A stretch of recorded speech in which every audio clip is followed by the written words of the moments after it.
जय जिजाऊ जय शिवराय. नमस्कार, मी अश्विनी भास्कर खाडे पाटील. जंतर मंतरवरती जे कॉक्रोच जनता पार्टीचं आंदोलन होत आहे त्याला तरुणांचा अभूतपूर्व प्रतिसाद आहे आणि धर्मेंद्र प्रधान यांचा राजीनामा व्हावा अशी ह्या मुलांची मागणी आहे.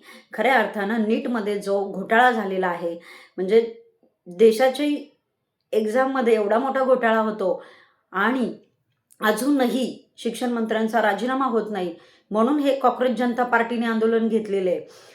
पार्टी कोणतीही असू द्या, परंतु त्या मुलांनी उचललेला मुद्दा अगदी योग्य आहे.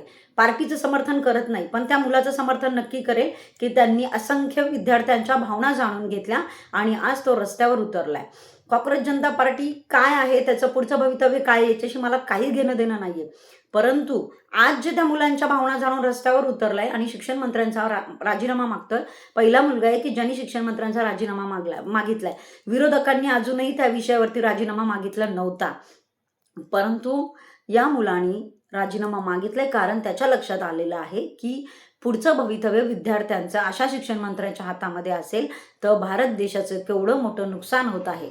आणि म्हणून माझं सुद्धा प्रत्यक्ष स्थळी मला जाता येणार नाही, परंतु इथूनच माझा कॉक्रोच जनता पार्टीच्या त्या युवकाला पाठिंबा असेल आणि धर्मेंद्र प्रधान यांचा राजीनामा झाला पाहिजे ही माझी सुद्धा मागणी आहे. जय जिजाऊ जय शिवराय.